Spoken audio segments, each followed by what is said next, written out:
आज हम डिस्कस करेंगे अपना नेशनल इनकम का चैप्टर, जो कि इकोनॉमिक्स का एक बहुत इंपॉर्टेंट चैप्टर है। अब नेशनल इनकम को निकालने के लिए हमारे पास तीन मेथड होते हैं: value added method, income method, expenditure method.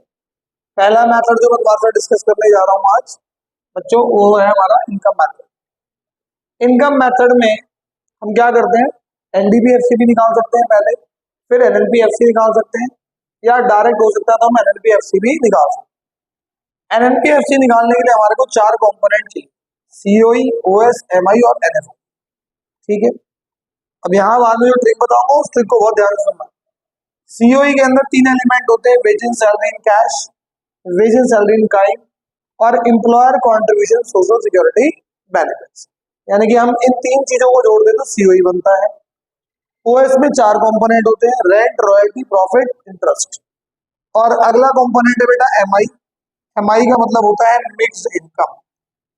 अभी इसकी बात करेंगे हम लोग, ये भी बहुत इंपॉर्टेंट टर्म है। और लास्ट हमारा होता है एनएफआई। एनएफआई होता है net factor income from abroad.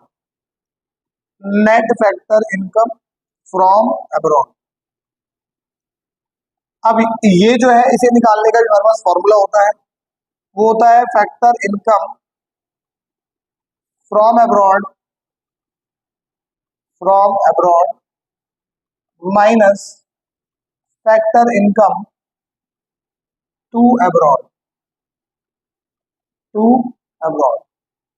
ठीक है, फॉर्मूला हमेशा पूरा लगाना है, चाहे आपका factor income from abroad zero क्यों ना हो।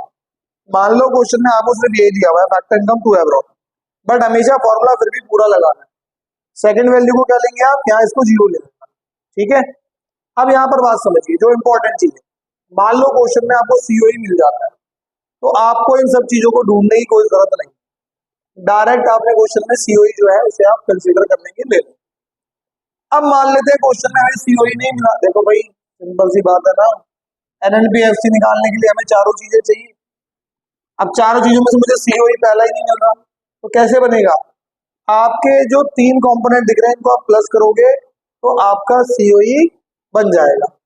अब यहाँ यही तो ब्रह्मास्त्र जो समझाना चाह रहा हूँ मैं आपको, कि तीनों मिलेंगे तो तीनों को जोड़ने के बाद सीओई बनेगा। एक मिलेगा तो वो एक ही सीओई है, दो टर्म मिल गई तो उनको जोड़ोगे तो सीओई है। इसका मतलब क्या है कि मान लो तीनों मिले तो तीनों जोड़ने पड़ेंगे, लेकिन अगर मान लो तीन नहीं है, दो ही है, तो उनको जोड़कर ही सीओई बन जाएगा। ढूंढने की कोशिश मत करना, है ही दो टर्म उसके अंदर। और मान लो एक ही टर्म है, बाकी कहीं दिखी नहीं थी क्वेश्चन में, तो वो एक टर्म ही क्या है, सीओई है। सेम रूल अप्लाई होगा ओएस पे आपका, रेंट, रॉयल्टी, प्रॉफिट और इंटरेस्ट। ओएस मिल गया जिसको हम बोलते हैं बेटा ऑपरेटिंग सरप्लस, तो आपको कोई जरूरत नहीं है इन चारों चीजों को ढूंढने की। भले ही ये क्वेश्चन में गिवन भी है तब भी इग्नोर, क्या करना है हमने, इग्नोर करना है।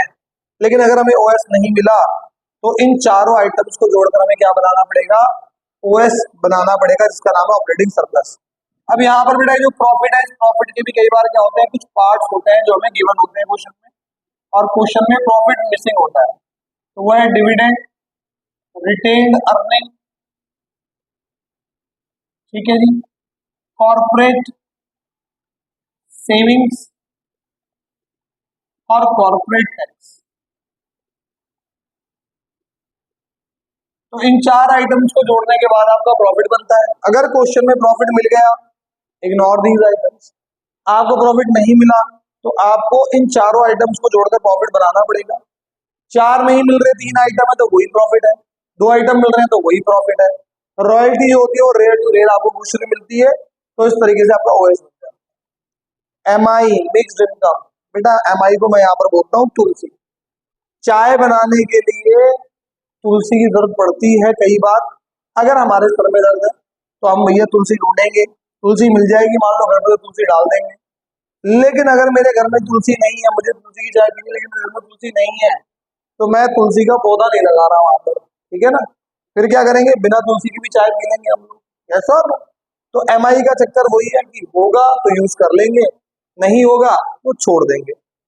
आखिरी हमारे पास आता है NFI, which is already discuss with you, आपके साथ ऑलरेडी डिस्कस है टर्म। तो factor income from abroad minus factor income to abroad. Formula हमेशा पूरा लगाना है, चाहे दोनों टर्म हो चाहे एक टर्म। तो ये जो सारी बात करी मैंने सिर्फ फॉर्मूले की करी है, कि फॉर्मूला कैसे बना, फॉर्मूला कैसे ट्रीट होगा। तो सारे बच्चे एक काम करें, फटाफट से इसको एक बार नोट कर लें, ठीक है। एंड आई होप सो आपको समझ में आया होगा, ठीक है।